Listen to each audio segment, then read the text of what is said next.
How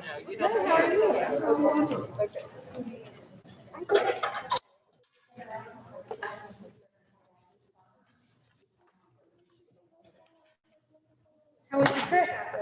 Beautiful. Yeah, you're very welcome. Beautiful. I don't want to come back. Recognize that guy back there. How are ya? Haven't seen you in like forever. I'm okay. How you doing?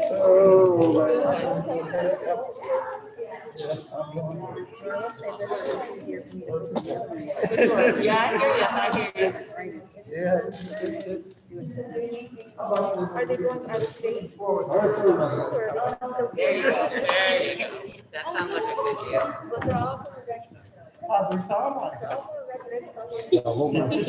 Awesome. It's awesome. What'd you say? Oh, yeah. Abby comes over every Wednesday after school. We're doing scrapbooking. She wants to put a book together. So we've been doing that on every Wednesday. You know, just help out in the day whenever somebody needs it. So, yeah. Great. I recommend it. No, they were great. That would be doable. Bring it up for a conversation. We just need to figure out how we can do that.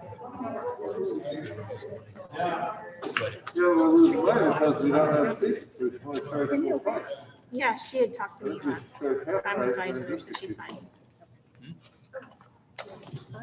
Long time ago. When I first got on board, we were charging.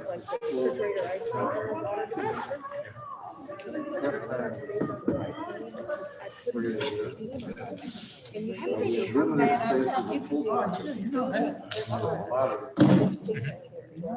And that year we decided to eliminate that. All the time. my first year as assistant principal. I think we need to start. We sit here and we say how important preschool is. Is it? We sit here and say it is Open front, and then such mine a has a big. reservoir on top. And then I It's time for us to put action. I think it's You time got for a us steam to connection, it's really say at least that we and like, acknowledge that. I have stuff folded up, like I have shelves in the closet with some shirts and stuff. Just We're became over the steam room in the shower. $600 a month. And then they're, It's more than some put people. them on the dryer and they're wrinkle free. I think we need to knock that down to a reasonable amount. Along with having scholarships, people Okay, is it working? And we've got that partnership with DFS right now where there's this. Oh, good. It's working. Yeah. Gotta make sure it plugs back in. Yeah. Like 60%. There it goes. Can always take advantage of it. That looks familiar. And we can always. Well, and even though, I don't even know what that sliding scale is, but, like my daughter, both of her kids go to school here.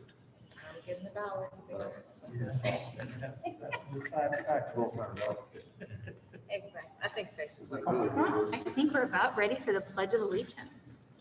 Hey, let's do that. Yeah. And that's our friends from school coming in to be able to lead us, so we're gonna have to do it on our own.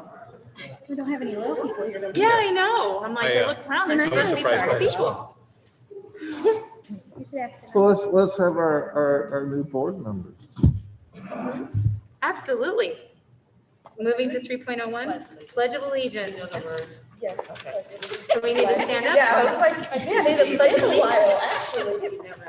No joke about, Okay, ready? Set, Yes, ready. Go. I Pledge allegiance To the flag of the United States of America and to the republic for which it stands, one nation, under God, indivisible, with liberty and justice for all.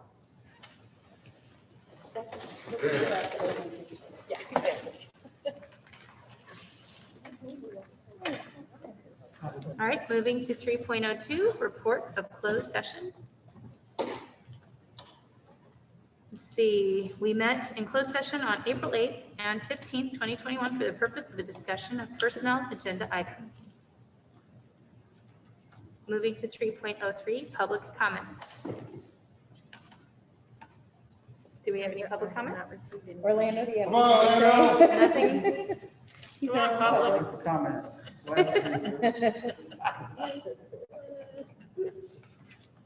All right. So then moving on to the reports. 4.01, President's Report.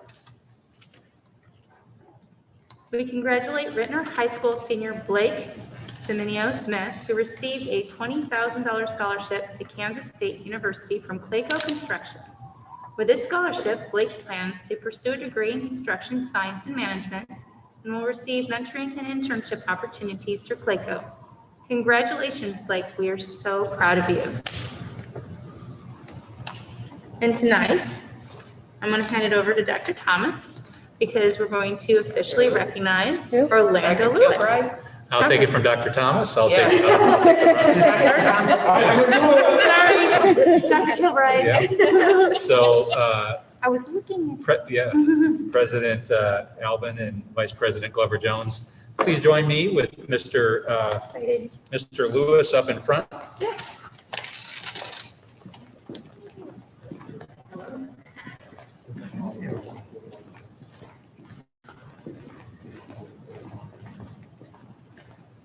He's gonna keep sticking every year. Oh, yeah.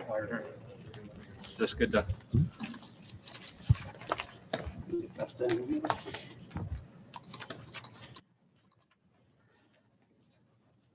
So tonight we officially recognize and thank outgoing Board of Education member, Mr. Orlando Lewis Jr. Mr. Lewis was elected to the Ritenour Board of Education in 2018 and has served with distinction for one term over the course of the past 3 years. During Mr. Lewis's tenure, the Ritenour Board of Ed was selected for the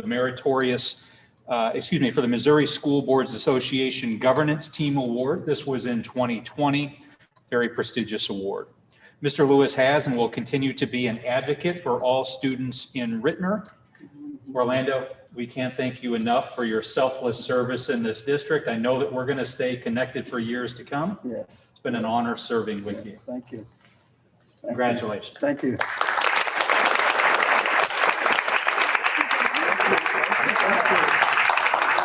Thank you.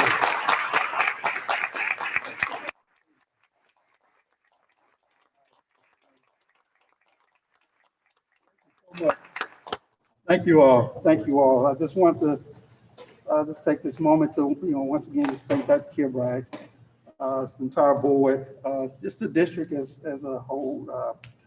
It was a bittersweet decision to move on, but I really enjoyed the 3 years that I was with you guys. I've learned so much over the past 3 years, and I really do miss each and every one of you. I was sharing with Dwight and saying I rode past her last week, and I seen the cars out, and I was like, oh man, they're over there having a board meeting, But thank you, thank you so much. I really appreciate it. Everyone, thank you.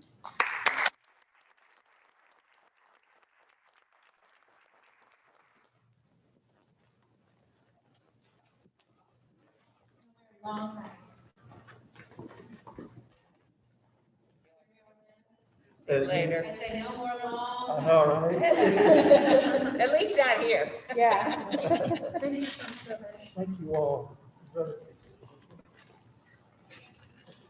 You are invited to stick around for the whole meeting. And they're done there, right? He said, I'll take care of it.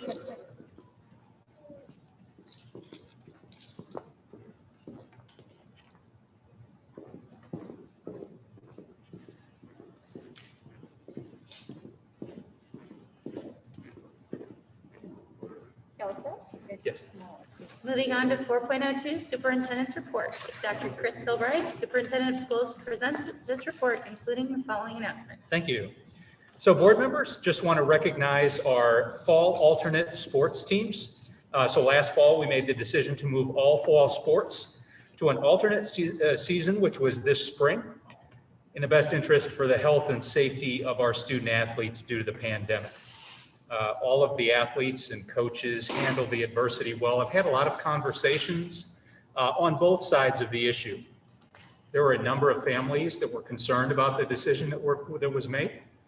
And there were also a number of families that were supportive of the decision that was made. It's a perfect example that this is the most difficult year of my life as an educational leader, because any decision that was made found people evenly split on either side of the issue. So I want to keep the focus on the students. Our students did an amazing job in this spring season.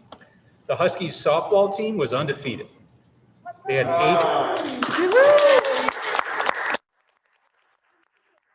The year ended with an 8-inning nail biter, so the games are normally 7 innings, against Hazelwood West in the final game of the season to remain undefeated. So we'll applaud each of these groups. We already applauded the softball team that was undefeated, had a great season. Our boys soccer team went 6-2 and also had a stellar discipline record within the games. No yellow cards, no red cards throughout the entire season. Let's congratulate our boys soccer team.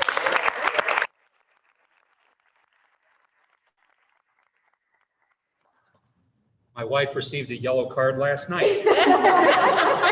She wasn't even playing, was she? Well, she was coaching her team and she received a yellow card.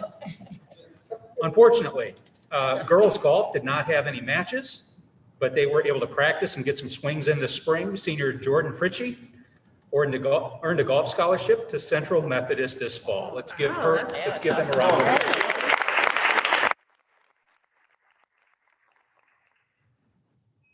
The Huskies football season came to an end on April 9th. This was at Pattonville. I was at the game at Pattonville.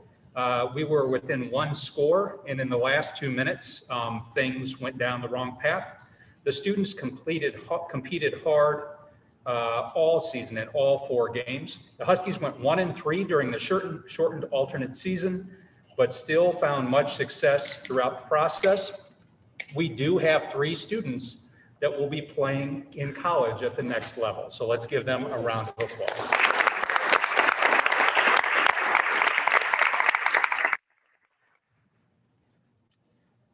The girls tennis team finished their shortened season with a 5-2 record. They played hard all season and overcame many obstacles presented to them within the pandemic. Let's give the girls tennis team a round of applause.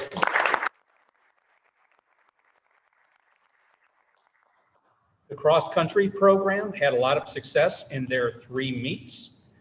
We held a cross-country meet at T. Meyer Park for the first time in the history of the program. Junior Ben Weissler won the gold medal in all 3 outings, and also in track. Ben came in 4th place in the 2-mile as well as the mile. So congratulations to the cross-country program.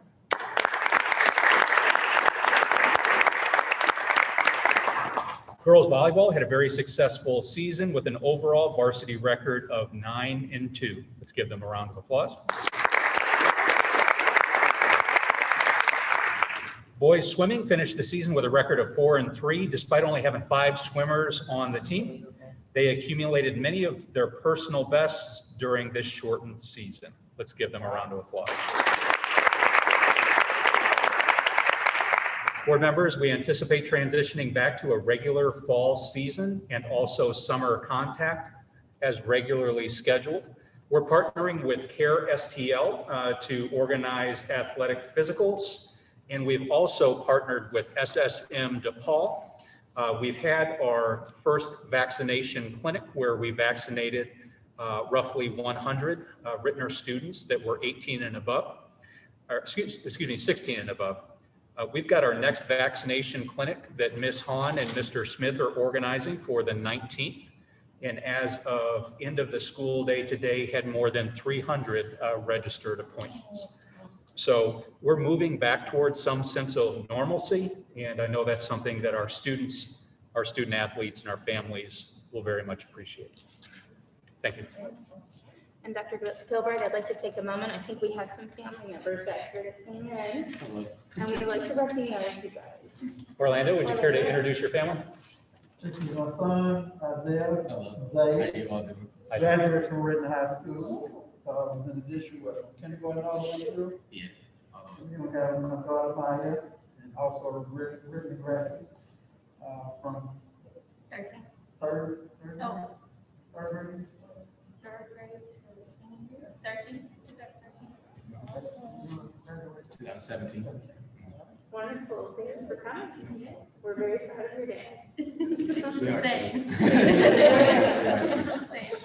Good to see you. Good to see you. Moving to 4.03, Legislative Advocacy Committee Report. Back to Dr. Kilbride. Yeah, thank you, Stacy. So board members, we are going to have an LAC meeting tomorrow. It's going to be through Zoom. Focus of the meeting is House Bill 952 and 1141, Amendment 23. That is what you've heard a lot about in the media and what I've put out in the reports. Legislation seeking to ban certain topics in history and social studies in ELA classrooms, topics of privilege, topics of oppression, topics of racism, the 1619 Project, as well as critical race theory. So I reached out to our representatives and senators and did receive responses. They're not able to attend as there will be a day of session tomorrow, but we will have Dr. Rob Good. Dr. Good is a retired history teacher from Ladue High School, and he's also the vice president of MOCHI, the Missouri Council for History Education. Dr. Good is going to share a perspective on the impact of this legislation and the impact to teacher leadership and teachers sharing a well-rounded view of history tomorrow. So board members, you're invited to attend the LAC meeting tomorrow. The invite has also gone out to all administrators in the district. And I've also made a special invitation to a community member. His name is John Moyle. So John Moyle is an Overland resident. He's done some writing on the topic that I was quite impressed with. So I've invited Mr. Moyle to come into the LAC meeting tomorrow to share his perspective as a community member as well. So it's 7:30. The Zoom link was sent out on Tuesday, I believe. If you have any questions or any issues tomorrow getting into the meeting, please let me know, and I'll make sure that we take care of any issues so that you can be a part of the conversation. Thank you. Okay. Moving on to 4.04, NSBA report. Dr. Brad Thomas.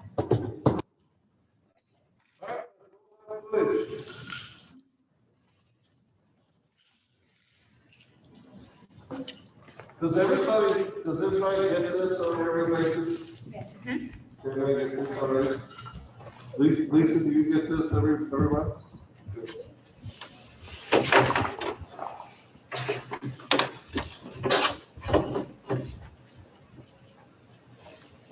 You turn them on.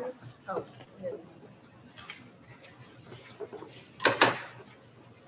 As we do this, there's so many things that is happening right now in Jeff City.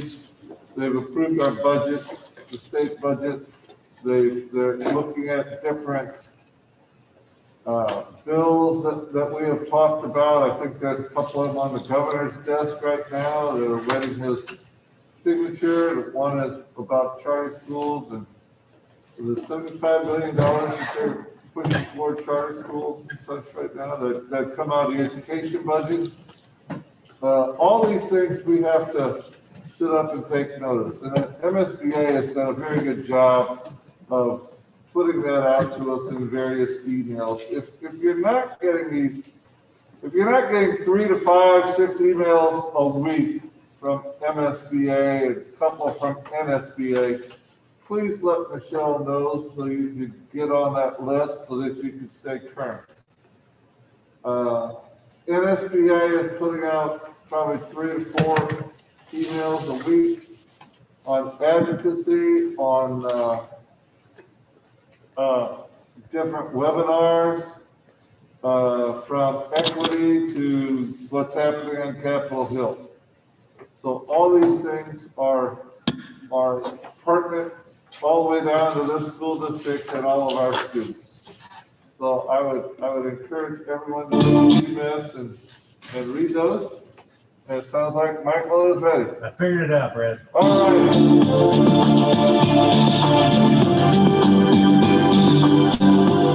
Now Hello, everyone, and welcome to the Missouri School Boards Association's board report for the month of May. We thank you for the opportunity to share some news and information during a few minutes of your board meeting.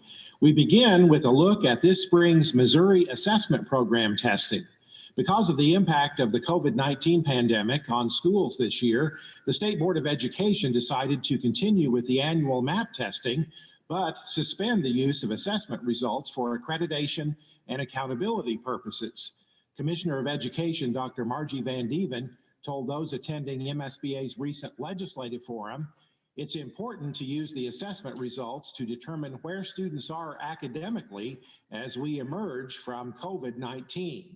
But what we're hearing is that kids are actually doing okay so far on some of the reading that they're at least maintaining. We want to do better. We're focusing on literacy, but they're maintaining. Where they're falling behind is elementary math because of those discrete math skills that are very challenging to do at home a lot of. So in particular, families are more comfortable picking up a book and reading to kids and engaging in those, just like we just said our teachers are. And so some of the discrete math skills, look at that in your districts, look at that in your data right now, and let us know how they're doing, because I'm concerned about that. Van Dieven says it's important to know what was effective for Missouri students during the pandemic, where inequities exist, and where to apply resources. The MAP testing window is open through May 28th. Meanwhile, school districts in Missouri and throughout the nation are making decisions about how to use significant new funding available through the American Rescue Plan.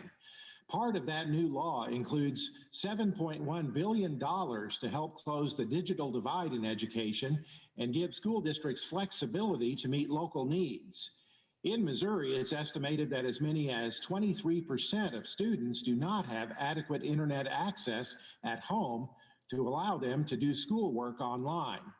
The National School Boards Association is asking the Federal Communications Commission to distribute the new federal funding through the current E-rate program. NSBA's Chief Advocacy Officer, Chip Slavin, told those attending MSBA's legislative forum the money will help provide devices and internet connectivity to students, teachers, and others. It's a complex, complicated problem. But it is not one that you hear a legislator or a member of Congress saying, but we just gave you $7 billion, so we fixed the problem. I can assure you we have not fixed the problem. It's help. It's a blessing to get it. And it's going to make a difference for some students temporarily. But long term, this has got to be a key part. We're talking about school infrastructure and we're talking about equity, and we focus on closing this homework gap. NSBA is emphasizing to the FCC the very different challenges public schools are facing with the digital divide based on their location, economic situation, and other factors, and that no one solution works for every school district or community. If you were just elected to your school board last month, congratulations and welcome to school board service. You're probably aware state law requires new board members to complete 18.5 hours of training in your first 12 months of service. MSBA's free certified board member essential training is approved by the State Board of Education to fulfill that requirement. A member of the Holden R3 Board of Education and a member of the MSBA Board of Directors, Georgia Jarman, believes it's important for newly elected board members to participate in the training as soon as possible. I think one thing that is important to know is that we've all been to school, and so we believe that we know everything there is to know about school. But the reality is being a school board member is really an involved job. And to do it right, you need to understand the law, you need to understand your role, and you need to understand that everything you do needs to be guided by what's best for kids. You can complete 10.5 hours of training online and attend virtual or in-person interactive sessions for the remaining 8 hours. See the MSBA website for additional details. MSBA's Igniting Great Ideas Summit is set for June 18th and 19th in Springfield. This event features a wide range of topics and speakers related to school board leadership and current issues facing boards of education. We'll also be holding our June delegate assembly at the summit, when delegates will be electing statewide officers for the coming year. Every MSBA member board is entitled to have at least one voting delegate at the delegate assembly, and we urge your school board to be represented at this important meeting. You can watch video interviews with the candidates for state office posted on the MSBA website. Registration information on the Great Ideas Summit is posted on the MSBA website. Also, mark your calendar for the 2021 MSBA Annual Conference in cooperation with the Missouri Association of School Administrators to be held November 5th through 7th in Kansas City. The event will once again feature more than 100 sessions and workshops, many presented by school leaders from districts throughout the state, all in a new location in downtown Kansas City. In addition, MSBA's Center for Education Safety will be presenting its annual Safe Schools and Colleges Forum on November 4th, also in Kansas City. Get the latest information and guidance on school safety issues for those who govern and work in K-12 schools, colleges, and universities, as well as law enforcement officials. That's it for this month's edition of the MSBA Board Report. Thanks for allowing us to have some time at your board meeting, and so long from Columbia. So, a lot going on, a lot to go see and do. I am registered for the June 18th, 19th summit there in Springfield. I'll be attending that. I'm looking at the possibility of going down in November so that I can see how my class really is, see if I can give my class a day off and I can do it virtually. And lastly, I invite our new board member to look at the programs for training at MSBA. They're a very friendly group. They'll guide you through everything you need to do, and I wish you all the success in doing so. You do have a year, but like they said, learning it now is better than learning it later. So it's on your timeline, but I invite you to look into it and see what all of it entails. And Madam President, that concludes my report. Oh, thank you. Are we planning to go to the November? Yeah, so board members were also submitting a proposal to present as well. Great. All right, moving to 4.05 Special School District Report. I believe we don't have a report. There wasn't a meeting. Correct. So we'll move straight to the business items, 5.01 English Language Arts Curriculum Adoption, and Dr. Denise Stewart, who is our Assistant Superintendent of Curriculum and Instruction, who will present the English Language Arts Curriculum Adoption to the Board of Education for approval. Thank you, Dr. Stewart. Good evening to everyone. Good evening. So I am back to present English Language Arts Curriculum Adoption. So I will be presenting some of the topics that we discussed last week.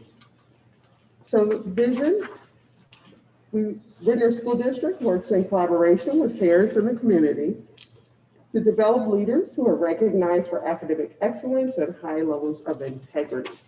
The mission of Ritenour School District is to ensure all students think critically, solve problems, and learn in a nurturing environment that prepares them for success in a diverse global society.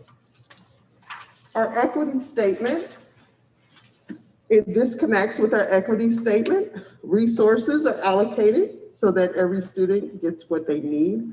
As you learned last week, we had several resources for students, different resources at different levels, different texts for students that will support their academic and social emotional skills. We also invest and engage students in their learning by making sure that we are working with teachers to build their teacher efficacy by providing professional development to teachers on implementing this resource. Also, students see themselves in the text that you were looking at. Like we say, mirrors, they see themselves. And windows, they see other cultures and learn about other cultures as well. Also, Trauma-informed practices are supported through this resource as well, because students learn explicitly about social skills. Teachers model those skills for students, so that's embedded in the resource as well. Just to review, the team elementary talked about making meaning, which is the comprehension resource, being a reader, which is the phonics resource for students, and being a writer, which really helps teachers with writing lessons to help our students with their writing skills.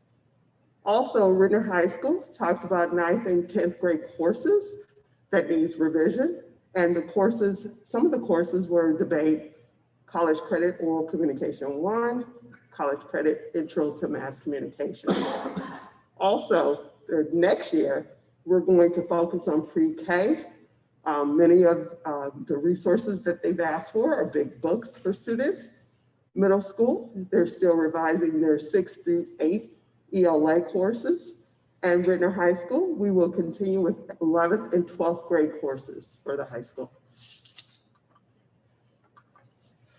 So just a visual, again, of making meaning, our comprehension resource, being a reader, which is our phonics resource for students, being a writer, which is our writing lessons for students, and also grades 3, 4, and 5, there are book clubs, which teachers really work with students one-on-one to help them with conferring. They confer with them, and they talk to them and teach them some skills right then and there to help them with their reading skills. So we talked about the social skills that students learn through this resource, listening to each other, sharing, just these soft skills we talk about in college, and these are some of those soft skills that students are learning in elementary school. Ask for feedback and discuss and solve problems with others. These are those skills that are embedded in the resource.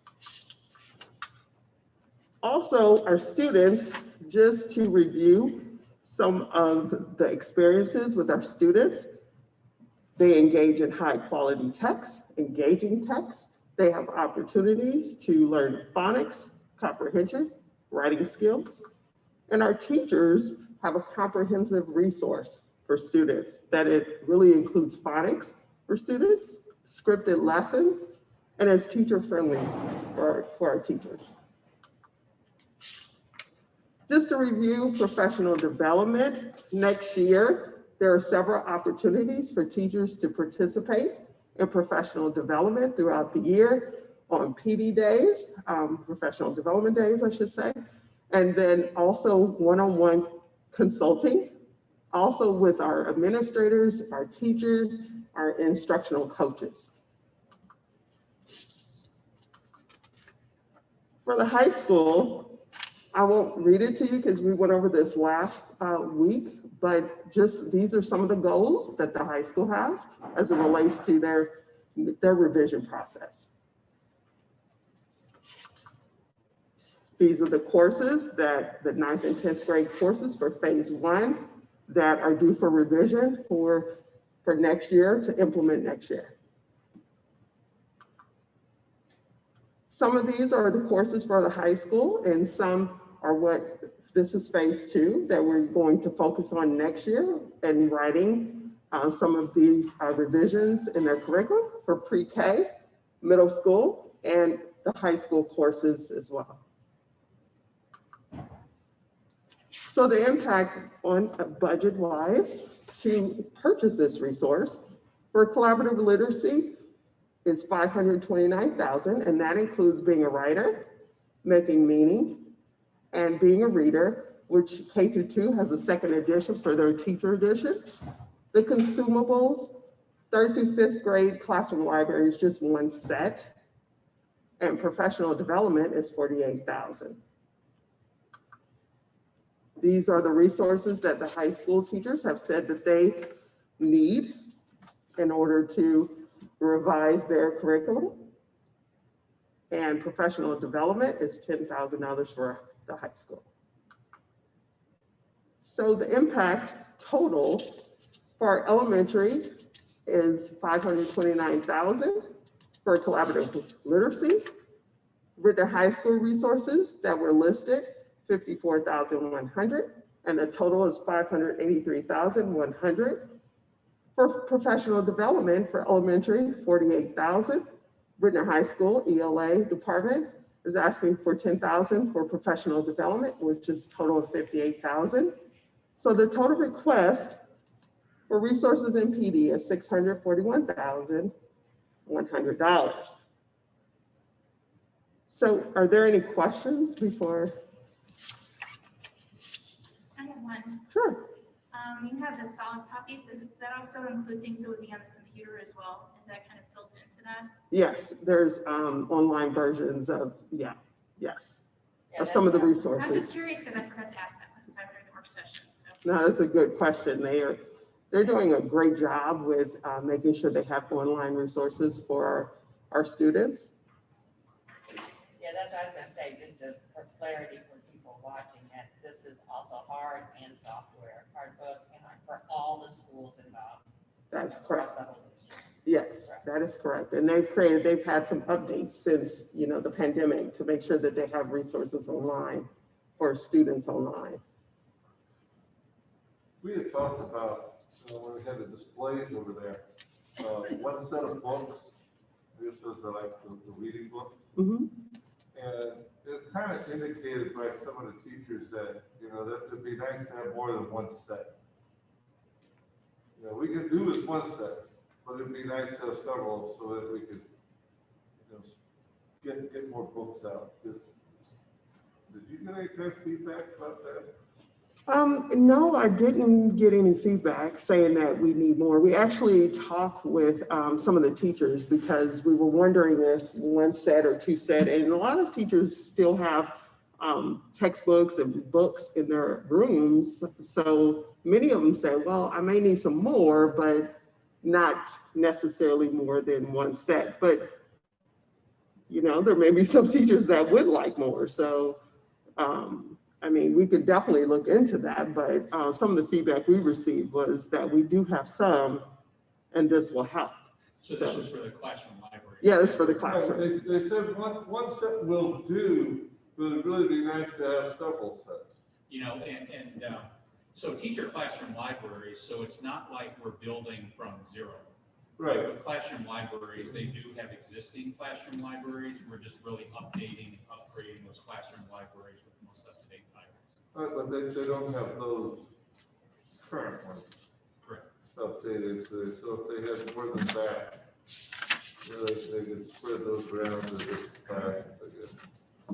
Yeah. But I just want to make sure that we're getting everything at this point. Let's do it now when we're looking at all this and looking at the price instead of coming back in 3 or 4 months and saying, oh, but we'd like to add another so much to that we'd like another set of books or something. Yeah, appreciate the perspective, and I appreciate Dr. Thomas for always advocating for more for teachers. I think it's also about being efficient with teacher processes too, to make sure that the teachers are making the most of the time that they have with kids. And so a lot of the professional development around the lit circles is how do you run an efficient lit circle so that you're being efficient with your time and the resources that you've got. And it's not a situation where people are just asking for more because they're not efficient with time. And the classroom libraries, we're spending $55,540 for the classroom library. So I do appreciate your feedback on that, though. So they say one set, it's one set, like per class. Right. Yes, 3rd through 5th. Right. Mm-hmm. And one more thing I think we should point out, even though it is really in your thing, is that this is only part of the ELA curriculum. It doesn't cover everything, and your phase 2 will be the balance of it. That's correct. That's correct. Phase 2 will include this next year. So we have much more to revise next year, yes. Yeah, Dr. Stewart, I was also very impressed with the fact that you worked so well with SSD and to make sure that the materials are adaptable, because that was one of the questions that I asked when I was over there speaking to everybody. So it was very thoughtful in that approach too. So that's a very good positive thing. Great. Do we have any other questions? Ready for a motion? Move to approve the English language arts curriculum adoption totaling $641,100 as presented. Second. All right, take a vote. Dr. Thomas? Yes. Ms. Bonas? Yes. Ms. Clifford Jones? Yes. Ms. Bobrick? Yes. Ms. Edmonds? Nsba? Yes. And I vote yes. Thank you. Thank you. Thank you, Dr. Stewart. Moving to 5.02, budget update with Mr. Dwight Lenhorst, Chief Financial Officer. To present current budget update.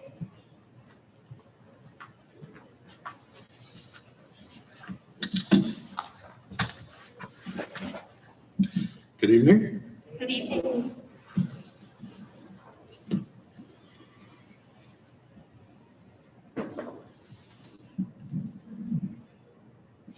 Thank you, Mr. Smith. So, of course, we cannot achieve our vision or our mission without proper resources and enough resources. And on the equity statement, for the business office, what it means is allocating resources according to student needs instead of just a flat amount per student or per building. So as, Are we doing the project?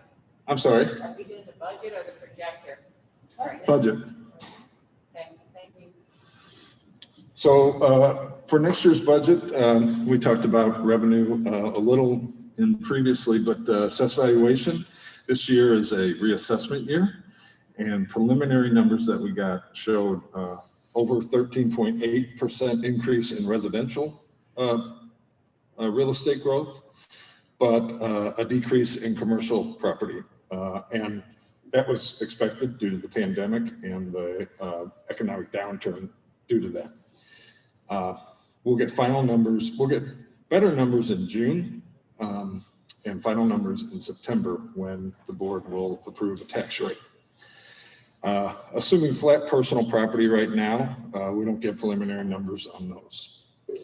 And the preliminary new construction was good, actually almost 313,000 for residential, which is about average, and a low commercial number, which again was anticipated. And I do not, we won't go back and do any recoupment this year. Basic formula, as Dr. Thomas mentioned, the legislature has approved the state budget. They've appropriated enough to fully fund the formula, which was fairly easy because it's the same state adequacy target as this year. So any increase we would get would be due to growth in our weighted average daily attendance. I am not anticipating that just based on attendance during the pandemic, even though we are able to claim 94% for all the virtual attendance if it's when the student completes a class. But again, I don't expect our enrollment was down, and so I do not expect our average daily attendance to go up this year. But it's okay, we always get paid on the highest of the previous 2 years or the current year. Sales tax, the legislature has estimated and projected that we'll continue to see small increases. We actually held very steady this year, which was a surprise to many, that sales tax continued to come in as projected, so that was good. And then we will have a large influx of federal COVID relief funds. We had some this year already, and we'll see even more in the next 2 to 3 years. As far as expenditures go, these are additions to what we have already, and they will be covered by federal COVID-19 relief funds. So we are adding 8 additional elementary sections, 9 additional counselors. 9 or 5? 5, I'm sorry. I don't know where I got 9. Wow. 4 additional ELL teachers, 2 additional social workers, and 6 additional elementary reading specialists to work with kindergarten and first grade. We also had salary increases of 4.32% for next year, and medical insurance for what you might have seen earlier this week, I just posted, I had asked Michelle to post this update today because we found out our final rates yesterday. So our medical insurance is only going up 1% for next year, which is fantastic. And our dental insurance is actually decreasing again, 4.5%. It decreased last year also. So I'll answer any questions you may have.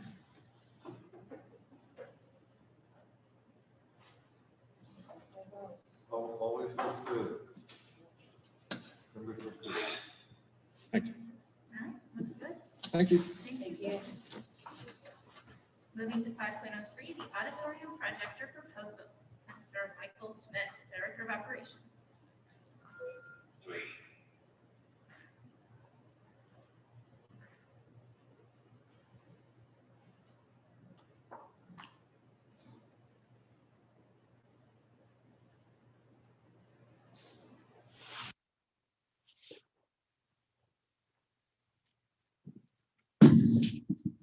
Good evening.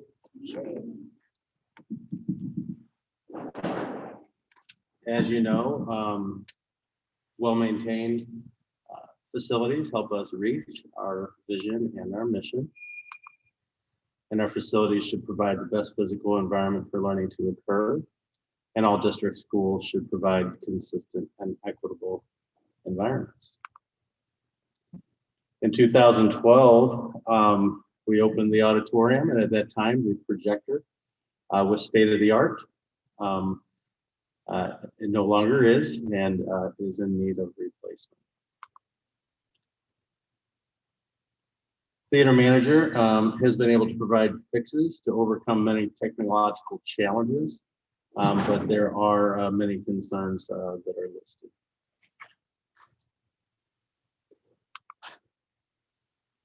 At the suggestion of our architect, we hired Signal Systems as the project design consultant, and they helped us to develop specifications that would meet our needs now and into the future for 8 to 10 years. We took it to bid, and Signal Systems actually provided the lowest bid, but their bid was unfair and therefore was rejected. TSI provided an option that actually far exceeded our specifications that we had listed, and that total was for $107,332,000. This new projector that we are proposing would actually be 4K technology, which I said is, like I said, is far ahead of the specifications that we had originally been requesting. It also has an advanced transmitter and receiver, and we expect this technology to last 12 to 15 years if all goes well. We eliminated the wireless microphone that was in the original specifications. That's not something that is needed at this time, and that brought the total to $106,390. $106,390. And therefore, I am recommending that the board approve the bid by TSI for $106,390 to replace the Ritenour auditorium projector. If you have a question. Frank, the other company that did Kendall, Yeah. they're so high. What kind of projector things were they? I just like that they were bringing forth that TSI went with the 4K. Yeah, so they were actually proposing the original 2K projector, and they did the exact same walkthroughs with the others. We did it all at the same time. Matter of fact, provided them a second walkthrough. All of the companies provided them a second walkthrough as well. Plenty of time to put something together, and theirs came in extremely high. I'm not exactly sure why they would come in so high. They were actually very surprised at how high their number was compared to the others. The confidence is high on TSI that they can come in at given price. Yeah, we, Dwight and I met with TSI, and I actually went and toured their facility because wanted to make sure that they would, that we would trust that they could do something, do the work that we needed them to do. And we were both very impressed. Not only was I impressed with their facility, but the level of detail that they went into explaining how all of this technology is going to work for us, and especially the 4K technology, because it exceeded what we wanted, how it's actually going to better meet our needs, especially because of the angle of projection from where we project from in the booth.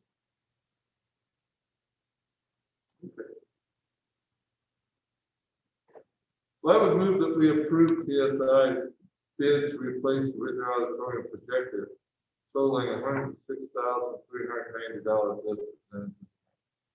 Second. Ms. Enriquez Pinblood? Yes. Ms. Hunter Jones? Yes. Ms. Sloan? Yes. Dr. Thomas? Absolutely. And I vote yes.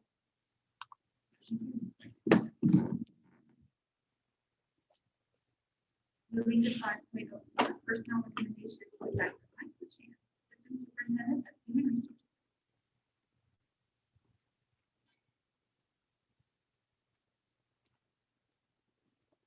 Good evening, board members.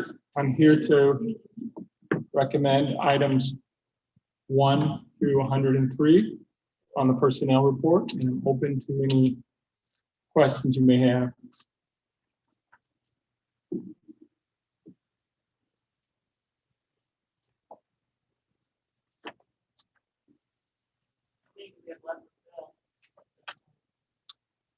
We have several of the additional positions that Dwight just mentioned. I was actually just looking at that. It's several, but I could get to number 2. As you can see, some of the openings are causing additional openings as internal staff members are getting those positions, applying for, interviewing, and getting those positions, so that there's a trickle effect causing additional classroom openings.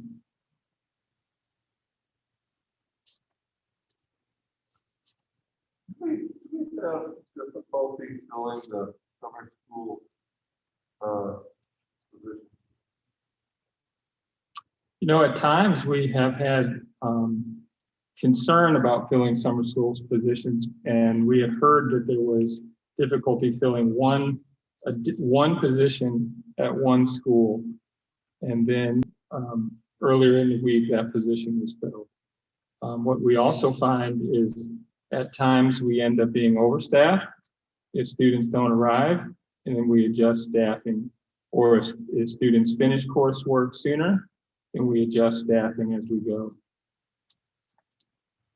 It seems like we always have enough people that want to step up. Absolutely. And use some of their summer to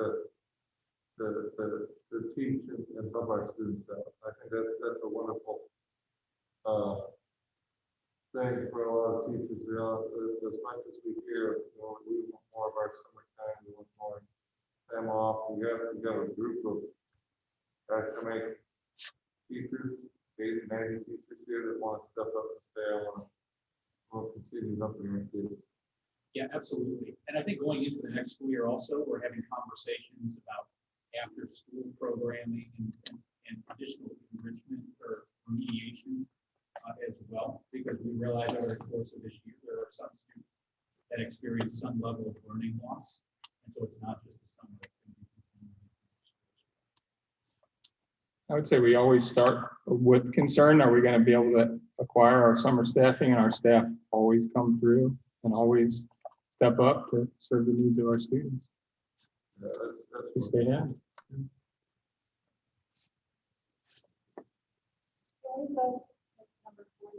I can't hear it. Are we okay to approve these? No, we need, I'd like to move it. Okay.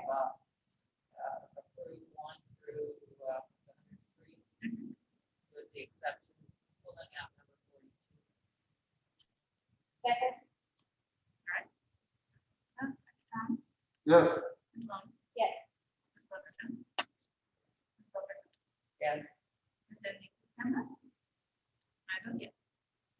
I'll make a motion to approve number 42. Second. Dr. Thomas? Yes. Yes. Ms. Clover Jones? Ms. Clover abstain. Ms. Nsba? And I vote yes. Thank you. Motion carries. Thank you. And thank you to all these teachers that want to step up Absolutely. and help our kids. Thank God for it. Moving to 5.05, official election results. Ms. Michelle Clover, Secretary of the Board of Education, will present the official election results of the April 6, 2021 election to the Board of Education. Thank you.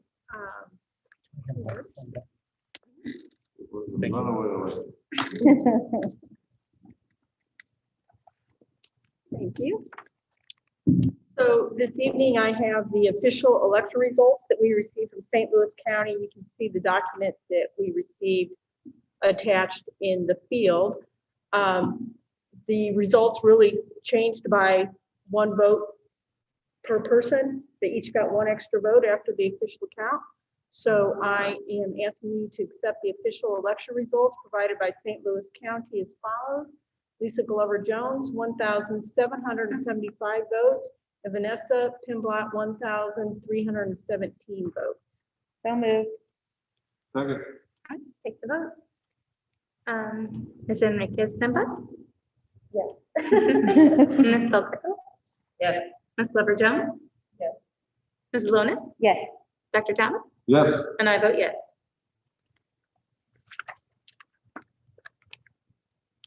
Moving to 5.06, appointment of Board of Education Treasurer. That's me also. Mhm. So annually, the board elects a treasurer to serve for the following school year. And they are able to elect, appoint a board member or appoint a district staff member. If you would like to appoint a staff member, Mr. Dwight Lindhorst is recommended as treasurer. Move to appoint Dwight Lindhorst as treasurer for the regular Board of Education for the 2021-2022 school year. Sounds like a plan. Let's take the vote. Dr. Thomas? Yes, second. I think, Ruth, did you second? Mhm. Yeah. Yeah. She- Yeah, yeah, she's second. Sorry, good. That's okay. Yes. Yes. Ms. Glover Jones? Yes. Ms. Belgreca? Yes. Ms. Enriquez Msba? Yes. And I vote yes. Okay. Moving to 5.07, appointment of Board Education Secretary. Again, the same, the board needs to choose a board secretary for the following school year. It can be a board member or a staff member. Move to appoint Michelle Clover as secretary, regular Board of Education for the 2021-2022 school year. Second. All right, let's take the vote. Dr. Aye. Thomas? Yes. Ms. Lonis? Yes. Ms. Glover Jones? Yes. Ms. Belgreca? Yes. Ms. Enriquez Msba? Yes. And I vote yes. Welcome back, Michelle. Thank you. Like she had a choice. Third back. Yep. Thank you.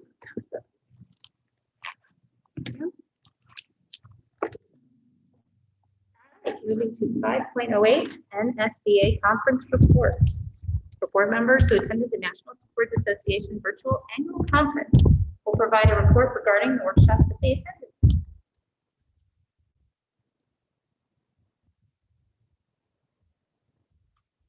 Who wants to start? Ruth, you usually have wonderful notes. And what? Time for me, sorry. For the I'm NSBA. trying to find my notes, sorry.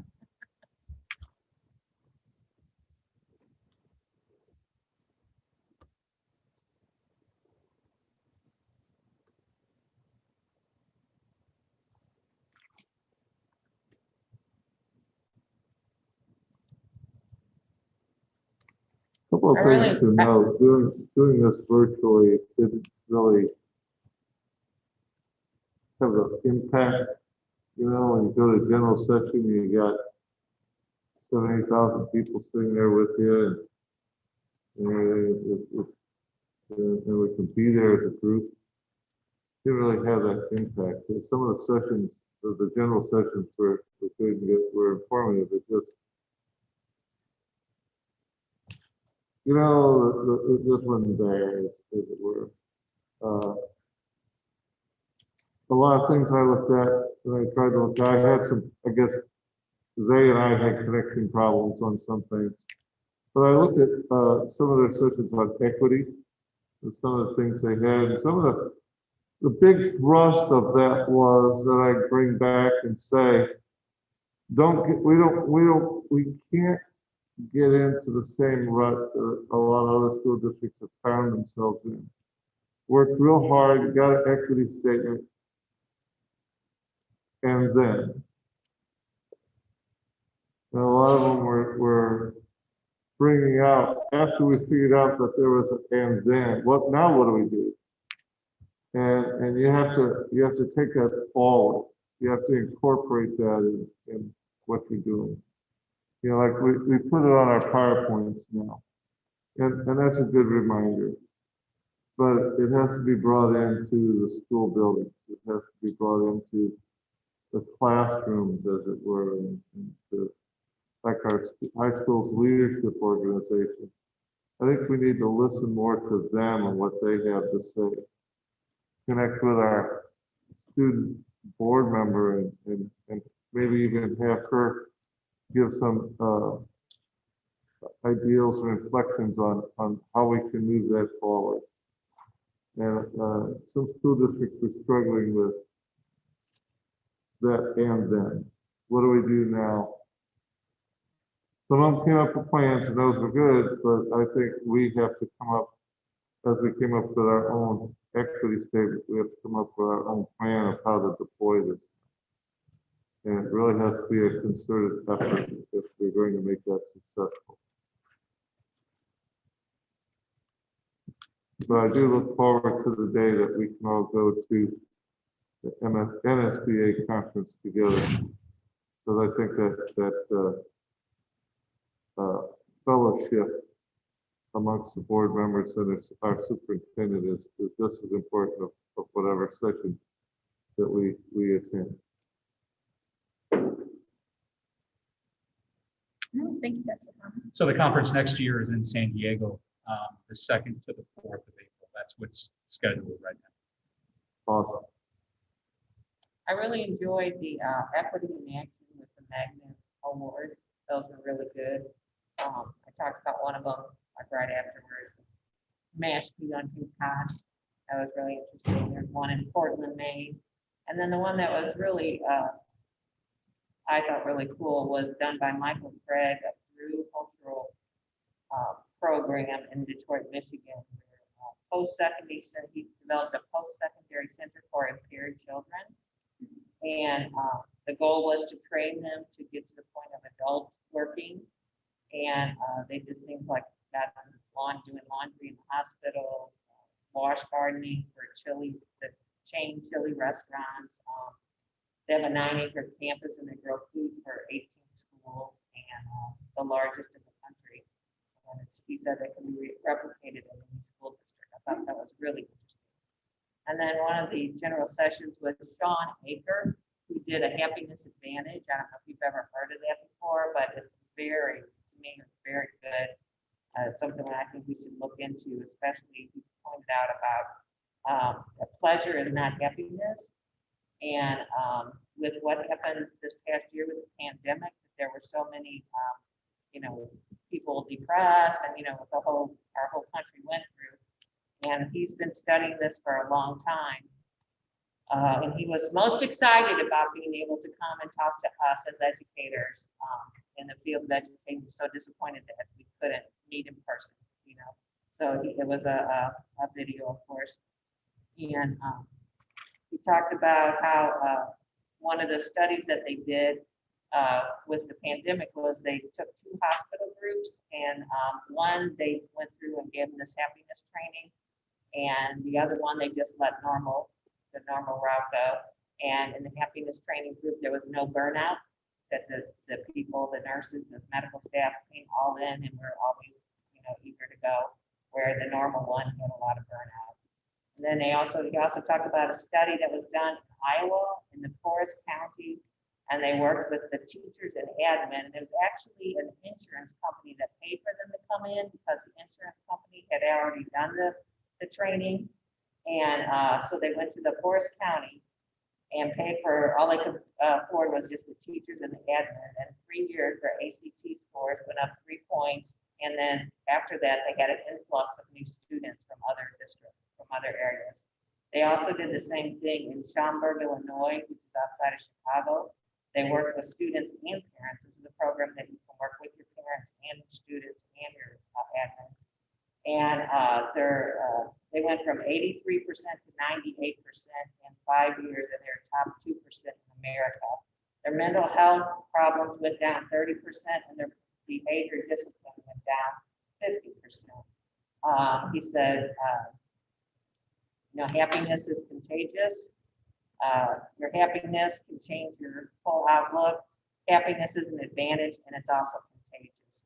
So it was very good. Very good thing. I think it's something we ought to look into a little more, because we can all use happiness.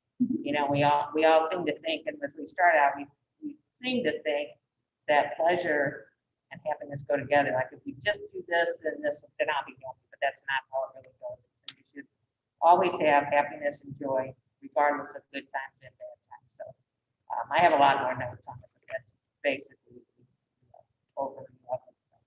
So it was really good. Okay, did anybody else attend? I know I did. I wanted to say what's really interesting is that I had looked at the whole child, the whole adult, which has to do about mindfulness and also about making sure our mental health is also included. Great class. And the other one was the C19 and unemployment and the importance of apprenticeships. So not just looking at college, looking at other opportunities for education or employment. But I also agree. I miss being with people, because I can honestly say from this experience, I am not the best virtual learner at all by any sense of the imagination, especially when you're home and everybody knows you're there, and therefore you're not able to keep as much attention as you would like to. But as a side note, what I think is also very interesting is that everything that we've mentioned, you can go back on their site and you can actually watch it. Yeah. So let's say if we were there in person, you go to a class, we try to cover more information, but let's say if it's interesting and we want to go and look at it too, you can go back and look at it, which I think is kind of interesting. Yeah. Because I was doing that yesterday, kind of refreshing, going, well, let me check over here. That was kind of interesting too, because you can't be in 2 places at once.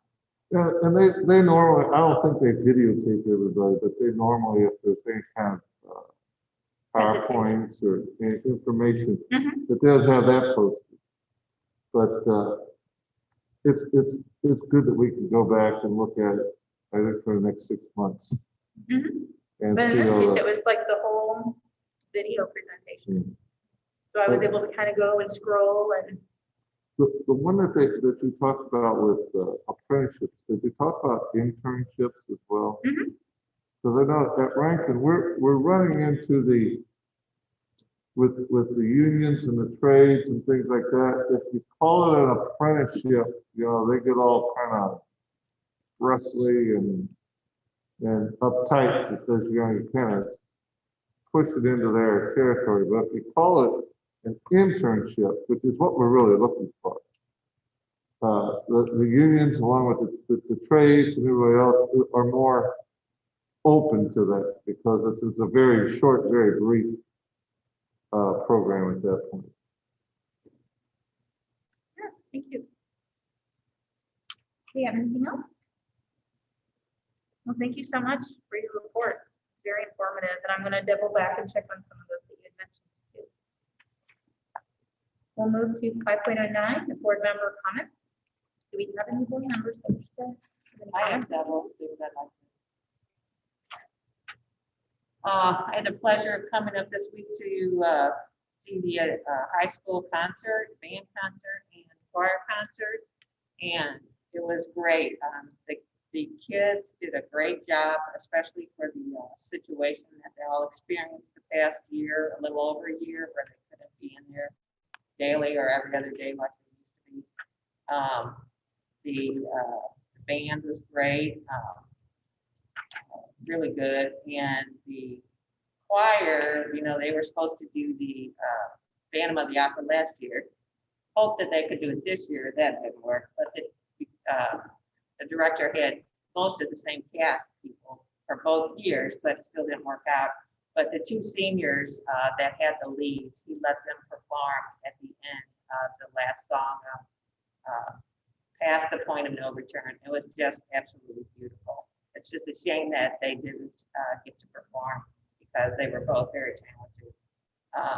And then I'd like to also announce that this every third Saturday at the Overland Farmers Market, the Ritenour Kiwanis group is doing a booth this Saturday. It's going to be, which is very relevant for this year, which is why they picked it, is stress relief with animals. They're going to have different animals there, and they're hoping that the kids will come up and, you know, see the animals, and, you know, they're going to have stuff about how animals can help relieve stress.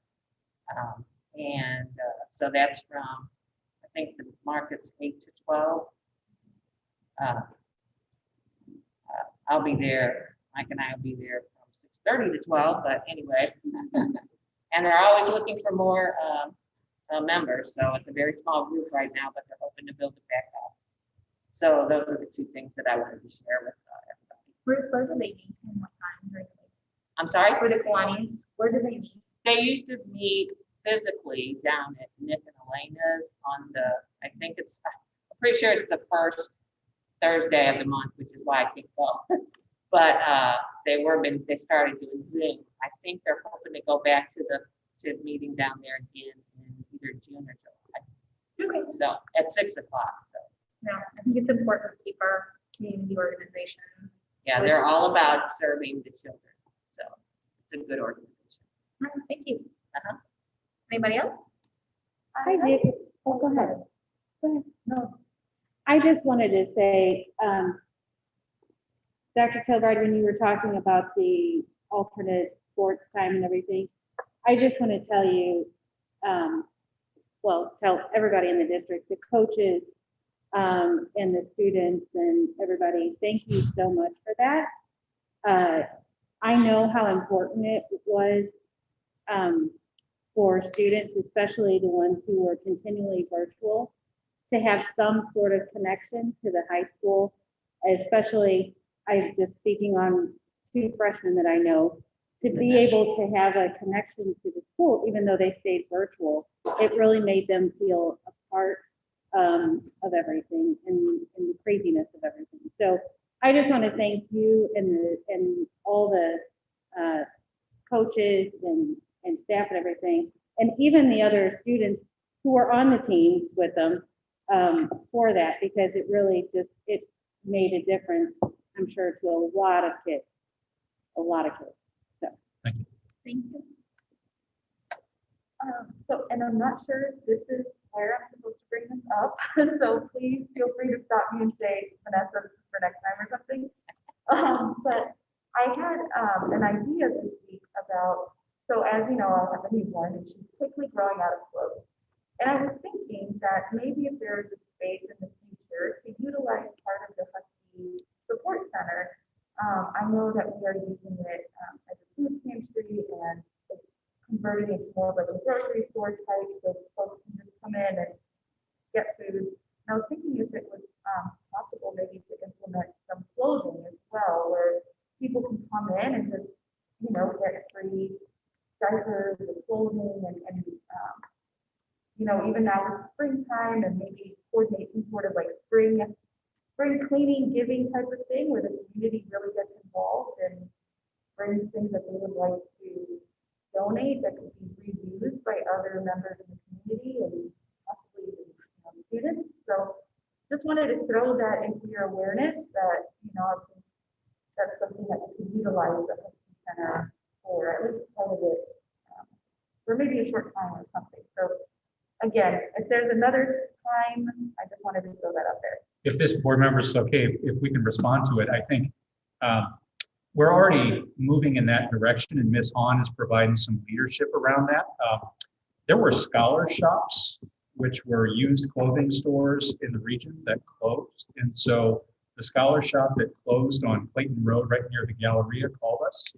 And we've got a large amount of clothes from the scholarship that are just the scholar shop that are just waiting to pick the space at the Husky Support Center to have just what you are thinking of. You know, Ms. Hahn, do you want to speak a little bit about your efforts around clothing to provide that support? We have clothing right now down in the basement and getting a lot of new clothing, but also new clothing as well as hygiene. And so Jennifer and Bill's got to be very helpful also at helping, rebuild, replenishing. But the hope is that we have a center for students and families to go with a washer and dryer and to get clothes as needed. And hopefully this fall we'll be able to get that. Cool. Also too, Marvin does that annually. They have I think it's, I don't know if it's a fall and in the spring, but Marvin does that where you just come in and you buy a bag full of clothes, you pick them out yourself, and it's like $1 or something like that. And they do a big clothes drive too. And the Little Bit Foundation also has clothing closets. Yeah, any way that I can help rally up neighbors and community members to also give, and so very cool. Great, thank you all. Thank you. I love it. Along those lines, today was a very, very good day. At 9 o'clock, Ritenour gained 2 washers and 2 dryers. Both sets fairly new. And the idea back before the COVID and everything was Booter, the principal there, wanted one set so that they could do laundry and things for the kids that might be wearing the same thing to school every day.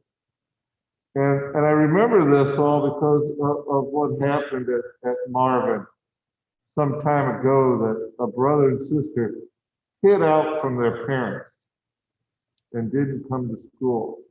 And it caused a panic. Where are the kids? Well, they went to the bus. Why weren't they on the bus? Where are they on the bus? And I was up at the school. It just happened to be that when they were going through all this. And I followed up later on that day and found out that the brother and sister hid out, waiting for their parents to go to work that morning. Then they went back home.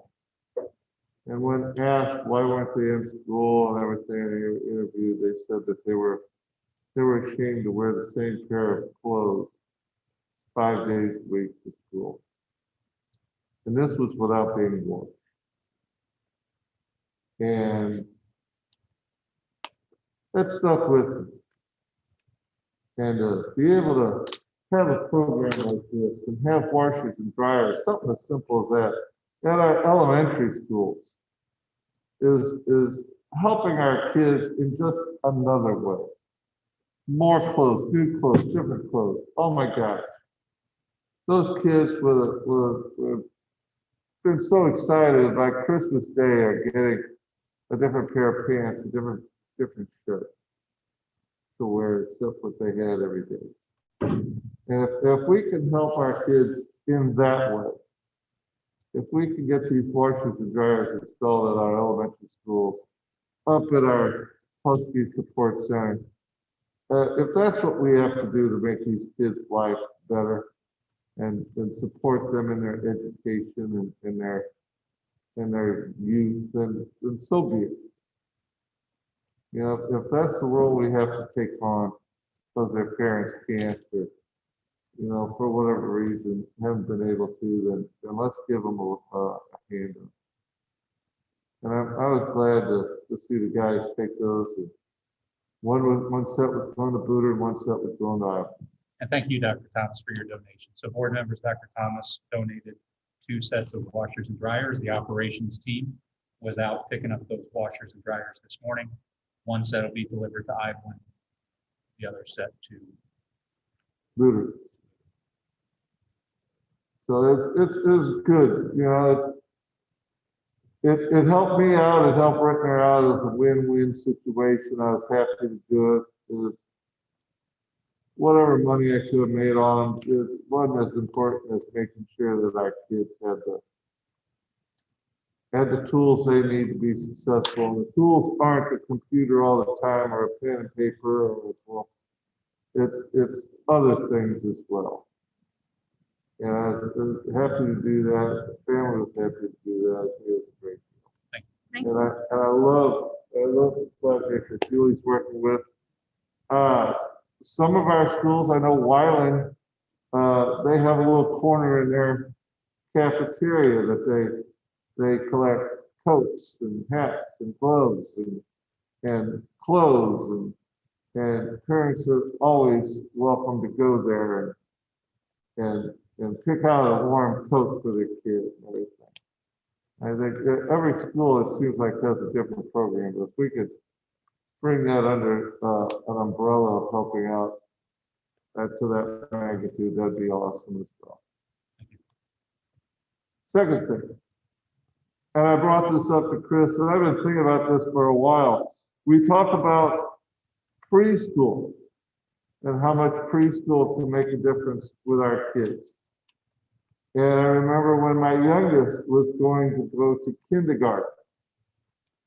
Kindergarten at that time was half day, or if you put your name in the lottery and you paid so much, it could be full day. Right after I got on the board, that changed, and he got to go to full day kindergarten, because as a board, as a district, we said that was important. It could be a game changer for the kids. Well, it's time for us, I think, to look at preschool the same way. And I think tuition to go all day is $600. And I think that's a burden on a lot of people here in our district, the young people that are raising a family. And I think we should look at Ritenour absorbing, I don't know how much, half or so of all the in-district kids, to bring that down to a more manageable amount. We have plenty of room up there. We're looking for more people. We did have a grant or scholarship that had a lot of people in there. I think it's from the federal government. We don't have that anymore. We have to be proactive. If we're going to sit up here in our meetings, we're going to say preschool is important. It could change the lives of kids. Research has said it has, that we need to be a little bit more proactive and probably put our money where our mouth is. But I would ask that we at least look into the feasibility of doing this. Along with, as we get this COVID relief money, we need to do something substantial for that. If there's enough money, and I don't know how much it costs to build a preschool building, but I think we should look at building another preschool building if there's enough money there. You know, don't nickel and dime this money on things that won't last. Let's make an impact on our school district. Let's make an impact on all of our kids. Can we check into what other districts do, how they handle it? Yeah, you know, there's an option that we're exploring right now, that we're having conversations with the principal of the Early Childhood Center. That's a different path that we've not taken before. So look forward to updating the board in the future about what that path could be. Thank you. Thank you for the time. No problem. So we can move to 6.0, the consent agenda for May 2021. Wow. How far does that go down? 6.11. Yep, 6.1 to 6.11. I'll yield to Jim. Okay. I motion to approve consent agenda items 6.01 through 6.11 as recommended. Second. Before we vote, I'd like to just say something about 6.2. Thank you for the very good report, Julie. I noticed that in the action item, we are gonna get the funds for the EL teacher supplies. That is an important part that is needed. It says looking into stipend or recruitment for staff members. It doesn't say we're gonna do that. Are we gonna do that? So that's something that would take board action. So the stipend specifically that we're talking about is, would there be a stipend for staff members that could prove they're bilingual? So it's a conversation that we're having, but it would require board action to put that into practice. I think that'd be a great thing. Now, Okay, I did have some, just when we're thinking about, when we look at these program evaluations for all of the programs, the action steps or areas of concern, a lot of those items tie into the work surrounding equity in our district. So those may be specific goals that we can look at trying to implement for ourselves and holding ourselves accountable as a board, and how we are putting those practices into place now that we do have a specific equity statement. But there's each one of those program evaluations has an area of concern that ties into our equity statement. And we're only getting this board teachers instead of 5. For EL teachers? That's what it says. Yes, yeah, at this point, that's. Thank you. Okay, any other questions? I motion. Okay, have a second? Yeah, Brandon. Okay, Ms. Clover Jones? Yes. Ms. Wilbur? Yes. Ms. Enriquez Numa? Dr. Thomas? Yes. Ms. Bolanos? Yes. And I vote yes.